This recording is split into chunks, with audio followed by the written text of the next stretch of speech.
வாழ்க வளமுடன். வாழ்க வையகம், வாழ்க வையகம், வாழ்க வளமுடன். இன்று உயிர் வளம் மனவளம் என்ற தலைப்பின் கீழ் பகுதி 5 சிறப்பு தவங்களில் பஞ்சேந்திரிய தவம் பற்றிய கேள்வி பதில்களை பார்க்கலாம். பஞ்சேந்திரியம் தவம் என்பது பஞ்சேந்திரிய தவம் என்பது தோல், நாக்கு, மூக்கு, கண்கள், காதுகள் என்ற ஐம்புலன்களின் மேல் மனம் வைத்து செய்யப்படுவது. உடலில் உள்ள ஜீவகாந்த ஆற்றல் எவ்வாறு வெளிப்படுத்தப்படுகிறது?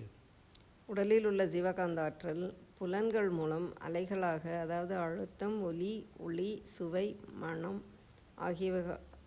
ஆகியவையாக மாறி வெளிப்பட்டு கொண்டே இருக்கின்றது. ஐம்புலன்களின் வெவ்வேறு பெயர்கள் யாவை? ஐம்புலன்களை பஞ்சேந்திரியங்கள், அறிவுக்கருவிகள், ஞானேந்திரியங்கள் என்று வேறு பெயர்களால் அழைக்கின்றோம். அறிவு கருவிகள் அல்லது ஞானேந்திரியம் எத்தனை? அவை அவை அறிவுக்கருவிகள் அல்லது ஞானேந்திரியம் 5. அவை தோல், நாக்கு, மூக்கு, கண்கள், காதுகள். ஐம்புலன்களின் மூலமாக எவ்வாறு உணர்வுகளை உணர்கின்றோம்? மின், காற்று, நெருப்பு, நீர், நிலம் என்ற ஐம்பூதங்கள் தோல், நாக்கு, மூக்கு, கண்கள், காதுகள் இவை ஐம்புலன்கள். அப்புலன்களின் வழியே உணரும் உணர்வுகள் 5. அவை தொடு உணர்வு, சுவை உணர்வு, வாசனை உணர்வு, ஒளி உணர்வு, ஒலி உணர்வு ஆகியவை.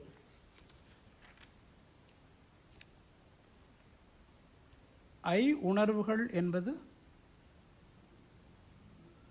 பிரபஞ்சம் ஐம்பூதங்களாக 5 பௌதீக பிரிவுகளாக இருக்கிறது. ஐம்பூதங்களின் பஞ்ச தன்மாற்றங்களின் ஏற்றத்தாழ்வுக்கு ஏற்ப உயிரினங்களில் அந்தந்த உணர்வுகளாக வெளிப்பட்டு வருகின்றன. இவையே உணர்வுகள் எனப்படுகின்றன. உணர்வுகளில் 5 பௌதீக பிரிவுகள் உள்ளன. முதல் பௌதீக பிரிவு என்பது விண். அது எவ்வாறு உணரப்படுகிறது?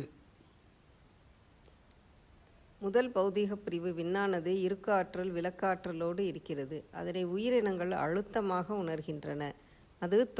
அதுவே தொடு உணர்வு ஆகும். இரண்டாவது பௌதீக பிரிவு எது? அது எவ்வாறு உணரப்படுகிறது? இரண்டாவது பௌதீக பிரிவு காற்று. விண் மேலும் சுழற்சி வேக வேறுபாடு காரணமாக இயக்கம் பெற்று இரண்டாவது பிரிவான ஹைட்ரஜன் என்ற காற்றாக மாறுகிறது. இரு விண்கள், அதாவது ஒரு எலக்ட்ரானும் ஒரு புரோட்டானும் சேர்ந்து காற்றாக மாறுகிறது. காற்றின் இயக்க வெளிப்பாடான ஒலியை உணர்த்துவதற்காக காதுகள் பயணப்படுகின்றன. மூன்றாவது பௌதீக பிரிவு எது? அது எவ்வாறு உணரப்படுகிறது? சுழல் வேகம் குறைந்த இயக்கத்தில் மேலும் கூடுதலான விண்துகள்கள் சேர்ந்து மூன்றாவது பௌதீக பிரிவான அழுத்த காற்று, அதாவது நெருப்பு, அதாவது ஆக்சிஜன் தோன்றியது. அதன் இயக்க வெளிப்பாடான ஒளியை உணர கண்கள் உதவுகின்றன. நான்காவது பௌதீக பிரிவு எது?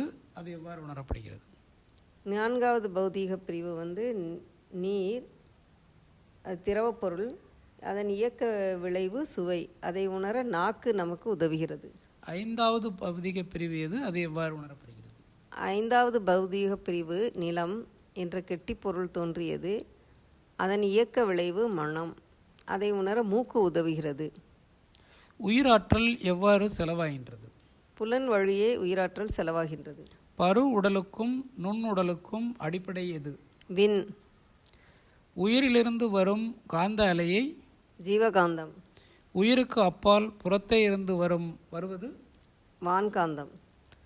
ஜீவகாந்த ஆற்றலின் சுழற்சியினால் உடலில் உள்ள அணுக்களெல்லாம் முறையான சுழற்சி வேகம் கொண்டு இயங்கும். அதை துருவ அமைப்பு என்கின்றோம், பொலாரிட்டி என்கின்றோம். நெருக்கமான விண்களின் ஊடே ஜீவகாந்த ஆற்றல் இயங்கும் பொழுது அதன் விரைவில் ஏற்றத்தாழ்வுகள் ஏற்படும். இவ்வாறு விரைவாக இயங்கும் பொழுது ஏற்படக்கூடிய உரசல் என்பது ஜீவனுக்கு உணர்வாக இருக்கின்றது.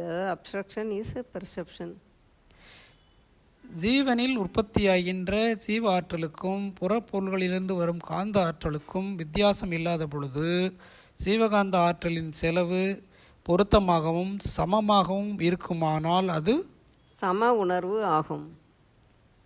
வரவு 2 அலகு அளவாகவும் செலவு 3 அலகு அதாவது யூனிட்ஸ் அளவாகவும் இருக்கும் பொழுது ஜீவகாந்த ஆற்றல் குறைந்து கொண்டே வரும். அதன் காரணமாக அதாவது இருப்பாக உள்ள ஜீவகாந்த ஆற்றல் குறைந்து கொண்டே வரும் பொழுது அதன் காரணமாக சோர்வும் துன்பமும் உண்டாகின்றது. கண்கள் மூலமாக உயிராற்றல் எவ்வாறு செலவாகிறது?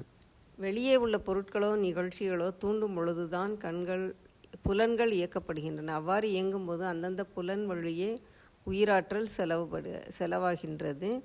நம் கண்களில் ஒளி எழுச்சி பெறும்போது அந்த பொருள் நமக்கு காட்சியாகிறது. பொருள் எப்போது காட்சியாகிறது?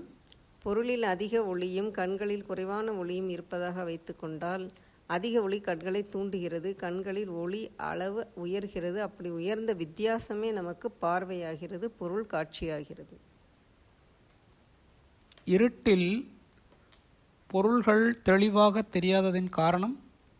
கண்களில் உள்ள ஒளியை விட அந்த பொருளில் உள்ள ஒளி குறைவாக இருந்தால் அங்கே தூண்டுதல் இல்லை. ஆகையால் அந்த பொருள் நமக்கு காட்சியாகாது. நாக்கில் சுவை எப்போது உண்டாகிறது? பொருளில் உள்ள சுவையின் அளவு நாவில் உள்ள சுவை உணர்வு தூண்டுதலின் காரணமாக எழுச்சி பெற்று உயரும்போதுதான் சுவையை உணர்கின்றோம்.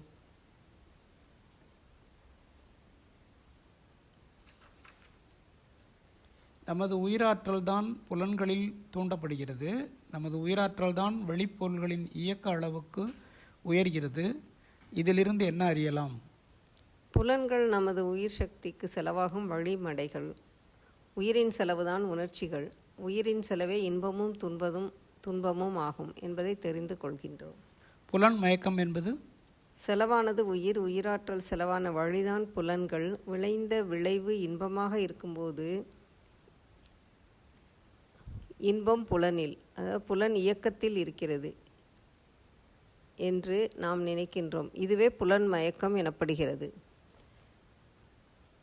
பழக்கம் என்பது?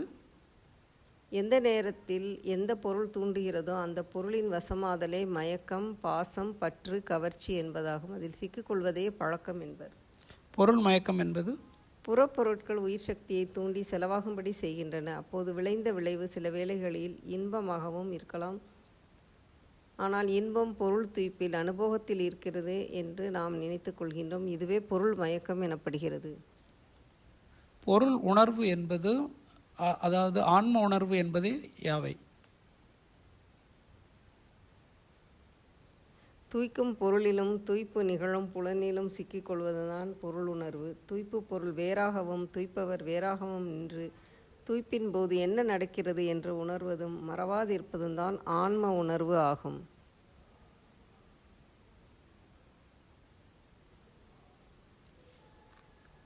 நமது உடலில் தாங்கும் சக்தியை ஏன் அதிகரித்து கொள்ள வேண்டும்? முன்பு எந்த வகையில் புலன்களை இயக்கி உயிராற்றலை செலவு செய்தோமோ அதே வழியில் செலவு செய்ய தூண்டும். அதை விடுத்து உயிராற்றலை அதிகமாக செலவழியா வண்ணம் விழிப்பு நிலையில் பொருட்களையும் புலன் இன்பத்தையும் அனுபவிக்க உடலில் தாங்கும் சக்தியை, அதாவது இம்யூனிட்டி சக்தியை அதிகரித்து கொள்ள வேண்டும். நோய் என்பது? சிவகாந்த ஆற்றல் எந்த இடத்தில் தடைப்பட்டு மின்குறுக்கு ஆகிறதோ அங்கு வலியாக உணர்கின்றோம். வலியே காலத்தாலும் இடத்தாலும் நீடிக்கும் போது நோய் எனப்படுகிறது. இயற்கையாகவே நோய் எப்படி குணமாகிறது? நோய்வாய்ப்பட்ட இடத்தில் ஆற்றல் குறைவாக இருக்கிறது. குறைவை நிறைவு செய்வதற்காக அங்கே ஜீவகாந்த ஆற்றலை பாய்ச்ச வேண்டியுள்ளது. அப்படி வலிக்கின்ற இடத்திலே மனம் நிலைத்து விடுவதால் அங்கு ஜீவகாந்த ஆற்றல் தொடர்ந்து பாய்ந்து இயற்கையாகவே நோய் குணமாகின்றது. உயிராற்றலின் செலவை குறைத்து கொள்வதற்கு பஞ்சேந்திரிய தவம் நமக்கு உதவுகிறது. பஞ்சேந்திரிய தவத்தின் பயன்கள்? புலன்களின் வழியே உயிராற்றலின் செலவு உணரப்படுகிறது. செலவிலிருந்து தன்னை காத்து கொள்ளும் விழிப்பு நிலையை பஞ்சேந்திரிய தவம் கொடுக்கிறது. பொருள் மயக்கம் புலன் மயக்கம் நீங்கி தூய்ப்பில் அளவும் முறையும் ஏற்படுகிறது. எண்ணம் சொல் செயலில் ஒழுங்கு ஏற்படுகிறது.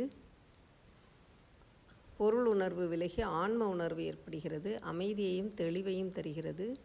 அழுத்தம், ஒலி, ஒளி, சுவை, மனம் என்ற பஞ்ச தன் மாத்திரைகளாக அளவுக்கு அதிகமாக உயிராற்றல் மாற்றம் பெறுவது தடுக்கப்படுகிறது. பரிணாம வளர்ச்சியில் ஓரறிவு உயிரினம் என்பது தாவரங்கள். ஈரறிவு இனம் என்பது புழுக்கள்.